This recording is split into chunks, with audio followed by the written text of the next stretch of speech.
রাস্তার সাইডে পাথরগুলো এসে নবীর আম্মাকে ডাক দিয়ে বলতো, আম্মা গো, ও আম্মা, তুমি কি জানো তোমার পেটের ভেতরে কাকে দেওয়া হয়েছে? পাথরগুলির জবান খুলে যেত। এই পাথরগুলি ডাক দিয়ে বলতো, আম্মা, তোমার পেটের ভেতরে আমার আল্লাহ তাআলা এমন একজন সন্তান দান করেছে, দুনিয়ার বুকে সাধারণ কোনো সন্তান নয়, দুনিয়ার বুকে সাধারণ কোনো মানুষ নয়। আমার আল্লাহ তাআলা তোমার পেটের ভেতরে যেই সন্তানকে দান করেছে, এই সন্তান পৃথিবীর বুকে সমস্ত নবীদের সর্দার হবে। জোরে বলেন সুবহানাল্লাহ।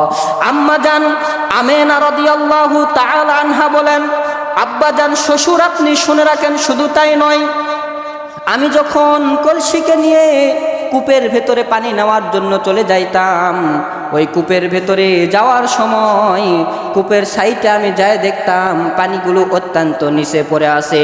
এই পানিগুলো আমি তুলতে তুলতে আমার কষ্ট হবে, এই কারণে কূপের সমস্ত পানিগুলো আপনা আপনি লাফে লাফে আমার মুখের সামনে চলে আসতো। জোরে বলেন সুবহানাল্লাহ।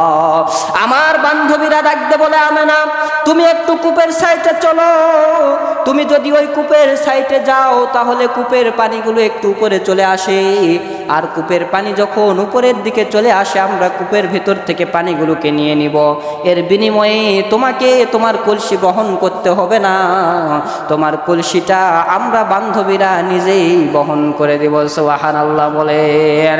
এ মুসলমান, আপনার আমার সন্তান দুনিয়ার বুকে জন্মগ্রহণ করলে আমরা কেমন খুশি হই, খুশিতে নাচানাচি শুরু করে দেই, এমন খুশি আমরা হয়ে যাই, খুশিতে বাড়ির ভেতরে উৎসব লাগায় দেয়, আনন্দ লাগায় দেই। নবী আমার যখন জন্মগ্রহণ করবে, আম্মা জান আমেনার পেটে যখন আপনার আমার নবী ছিল, তখন দুনিয়ার মানুষকেও খুশি হোক বা না হোক, আল্লাহ তাআলা যত আসমান থেকে মাখলুকাতকে সৃষ্টি করেছে, সমস্ত মাখলুকাত নবীর জন্মের কথা শুনিয়া আনন্দে নাচতে নাচতে বেপরোয়া হয়ে গেছে। সুবহানাল্লাহ বলেন। এই কথাগুলো যখন হযরতে আব্দুল মুত্তালিবকে আম্মা জান শোনালেন, আব্দুল মুত্তালিব এই কথাগুলো শোনার পরে নিজের পুত্রবধূকে ডাক দিয়ে বলতেছে, মা, তোমার পেটের ভেতরে আমার আল্লাহ তাআলা কি সন্তান দান করলো আমি তো বুঝলাম না, মনে হয় এটা এমন একজন সন্তান যেই সন্তান পৃথিবীর বুকে সব চাইতে শ্রেষ্ঠ নবী হবে। সুবহানাল্লাহ বলেন। এইটা আপনার আমার নবী পেটে থাকার অবস্থায় কাহিনী, কিন্তু আপনার আমার নবী যখন জন্মগ্রহণ করেছেন তখন আশ্চর্যজনক কাহিনীগুলো শুনলে আমরা এখনো পর্যন্ত বিশ্বাস করতে পারবো না। নবী আমার যখন আম্মাজান আমেনার পেটের ভেতরে ছিল, আম্মাজান ডাকতে বলে, আমি রাতের বেলা যখন ঘুমাই স্বপ্নের ভেতরে দেখি তিনজন মহিলা আমার সাইডে এসে বসে আছে। একজনকে ডাকতে বললাম, তুমি কে? আমি তো তোমাকে চিনলাম না। সে ডাকতে বলে, আমেনা, তুমি তো আমাকে চিনবা না, আমি হচ্ছি এই পৃথিবীর বুকে সবচাইতে প্রথম মহিলা, হযরতে হাওয়া আলাইহিস সালাতু ওয়াস সালাম। দ্বিতীয় মহিলা ডাকতে বলে, আম্মা গো, আমি তো সেই মহিলা যে পৃথিবীর বুকে সবচাইতে বড় কাফেরের স্ত্রী ছিল, হযরতে পৃথিবীর বুকে সবচাইতে বড় কাফের ছিল, নবীদেরকে মারধর করত, নবীদেরকে দেখতে পারত না, সেই ফেরাউনের স্ত্রী আসিয়া, আমি হচ্ছি সেই আসিয়া, তোমার সামনে এসে উপস্থিত হয়ে গেছি। জোরে বলেন সুবহানাল্লাহ। তৃতীয় আরেকজন স্ত্রী ডাক দে বলে, আম্মা গো, আমাকে তুমি চিনবা না, আমি হচ্ছি হযরতে ঈসা আলাইহিস সালাতু ওয়াস সালামের আম্মা, হযরতে মরিয়ম আলাইহিস সালাতু ওয়াস সালাম। সুবহানাল্লাহ বলেন। তো তোমরা কেন আমার সামনে এসেছো?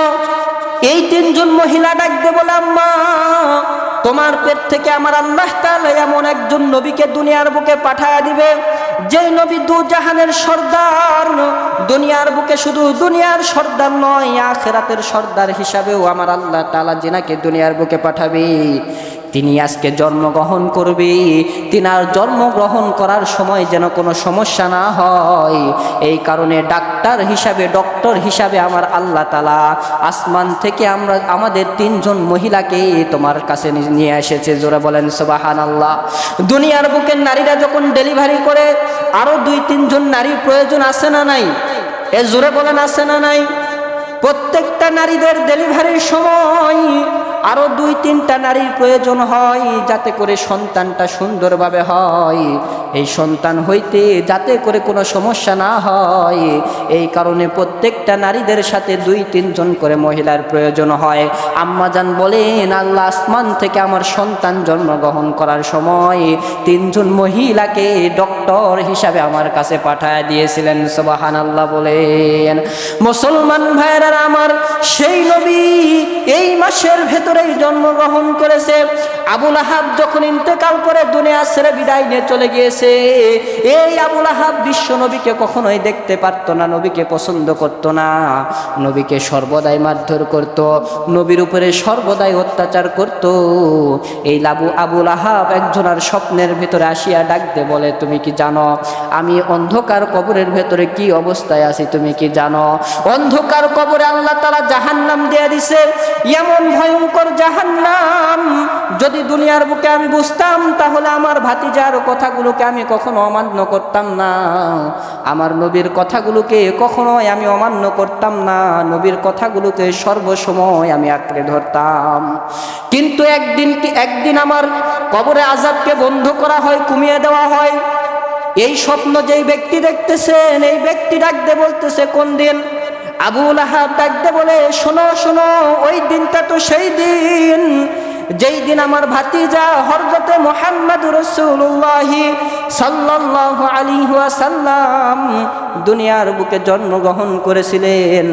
সেই দিন আমার আল্লাহ পাক রব্বুল আলামিন সোমবার দিন আমার নবীকে দুনিয়ার বুকে পাঠাইছিলেন। আর এই সোমবার দিন আল্লাহ তাআলা আমার কবরের আযাবগুলোকে বন্ধ করে দেয়। সুবহানাল্লাহ বলেন। আরেকটু সাউন্ড বাড়ায় দাও, আরেকটু সাউন্ড বাড়ায় দাও, বাইরে বেশি হচ্ছে, থাক যাও। তো কেন তার সোমবার দিন কবরে আযাবগুলোকে বন্ধ করে দিতেন? নবী আমার ডাকতে বলেন, আবু লাহাব ডাকতে বলেন, সোমবার দিন আমার কবরে আযাবগুলোকে বন্ধ করে দেওয়া হতো। কেন? আমার ভাতিজা মুহাম্মদুর রাসূলুল্লাহ সাল্লাল্লাহু আলাইহি ওয়াসাল্লাম এই সোমবার দিন দুনিয়ার বুকে জন্মগ্রহণ করেছিলেন। 12 রবিউল আউয়াল সোমবার দিন তিনি জন্মগ্রহণ করেছিলেন। এই কারণে এই সোমবার দিনে আমার কবরে আযাবকে বন্ধ করে দেওয়া হয়। মুসলমান ভাইয়েরা আমার, এখন সোমবার দিন আবু লাহাবের কবরে আযাবকে বন্ধ করা হয় কেন? আবু লাহাব বলেন, আমার ভাতিজা যখন দুনিয়ার বুকে জন্মগ্রহণ করে আসলেন, আমার ভাতিজা দুনিয়ার বুকে জন্মগ্রহণ করে আসার সময় আমি আবু লাহাব এমন খুশি হয়ে গিয়েছিলাম, খুশিতে আমার দাস দাসী যতগুলো আমার বাড়ির ভিতরে ছিল, যাদের উপরে আমি অত্যাচার করতাম, যাদেরকে আমি মারধর করে কাজ করে নিতাম, আমার ভাতিজা জন্মগ্রহণ করেছে এই খুশির সংবাদ শুনিয়া সবাইকে আমি আজাদ করে দিয়েছিলাম। সুবহানাল্লাহ বলেন। এই কথাটা আমার আল্লাহ তাআলা খুশি হয়ে গেছে। আবু লাহাব নবীর আনন্দে, নবীর জন্মগ্রহণের আনন্দে সমস্ত দাস দাসীকে যখন আজাদ করে দিলেন, আমার আল্লাহ তাআলা এই দৃশ্যটাকে পছন্দ করে দিয়েছেন। আমার আল্লাহ তাআলা সুন্দর করে বলেন, আবু লাহাব যতই জাহান্নামী হোক না কেন, নবীর চাচা হওয়ার কারণে, নবীর আনন্দে দাস দাসীগুলোকে আজাদ করে দেওয়ার কারণে আমার আল্লাহ তাআলা তার সোমবার দিন কবরের আযাবগুলোকে বন্ধ করে দেয়। সুবহানাল্লাহ বলেন। এ মুসলমান, সেই নবীর জন্মগ্রহণ করাতে আপনি খুশি না বেজার? এ জোরে জবান খুলে বলেন, খুশি না বেজার? সেই নবী আজকে আমাদের সামনে জন্মগ্রহণ করে এই মাসে এসেছে। আজকে সফর মাসের 27 সফর বলা হয়। এই মাসে 27 তারিখ আজকে, এরপরে 28, 29, 30-এর পরে রবিউল আউয়াল মাস এসে আমাদের সামনে উপস্থিত হবে। আপনার আমার নবী এই মাসের ভিতরেই দুনিয়ার বুকে জন্মগ্রহণ করেছে। জন্মগ্রহণ করার সময় হযরতে আমেনা ডাক দিয়ে বলে, আমার সন্তান যখন আমার পেটের ভেতরে ছিল, আমার সন্তান থাকাকালীন আমি তাকায়া দেখতেছি আসমানের উপরে একটা নূর দেখা যায়, সুন্দর একটা নূরের তাজমহল দেখা যায়, যেই তাজমহলটা পৃথিবীর বুকে আর আমি কখনো দেখি নাই। এত সুন্দর একটা বিল্ডিং দেখতে পাইতেছিলাম। আমি ওই বিল্ডিং এর দিকে একবার তাকাইলে মনে হতো ওই বিল্ডিং এর দিকে আমি হাজার হাজার লক্ষ লক্ষ বছর তাকায় থাকবো। মুহাম্মদ নবী যখন দুনিয়ার বুকে আসলেন, হযরতে আমেনা কান্না করে চোখ দিয়ে ঝরঝর করে পানি ফালানো শুরু করে দিলেন। পৃথিবীর বুকে প্রত্যেকটা সন্তানের আব্বা প্রত্যেকটা সন্তানকে স্কুলে নেওয়ার জন্য চলে যায়, মাদ্রাসায় নেওয়ার জন্য চলে যায়, কোলে নিয়ে তাদেরকে আদর করে যত্ন করে কত সুন্দর ভালোবাসা দেয়। কিন্তু আজকে দুনিয়ার বুকে আমার স্বামী বেঁচে নাই যে আমার সন্তানটাকে একটু আদর করবে। আমার সন্তান দুনিয়ার বুকে বড় হওয়ার পর আব্বা আব্বা বলে কাকে ডাকবে, এরকম আমার স্বামী আজকে দুনিয়ার বুকে নাই। যদি আমার স্বামী দুনিয়ার বুকে থাকতো তাহলে আমার সন্তান মোহাম্মদ নিজের আব্বাকে পেয়ে আরো দুনিয়ার বুকে বেশি বেশি আনন্দের ভেতরে থাকতেন। জোরে বলেন ঠিক কিনা? নবী আমার এবার ঘরের ভেতরে বসে বসে আছেন, একটু সামান্য বড় হয়ে গেছে। আমেনা ঘরের ভেতরে কান্না করতে করতে মনে মনে চিন্তা করতে করতে ঘরের ভেতরে আসতেছেন। ঘরের ভেতরে আসিয়া হযরত আমেনা দেখতেছে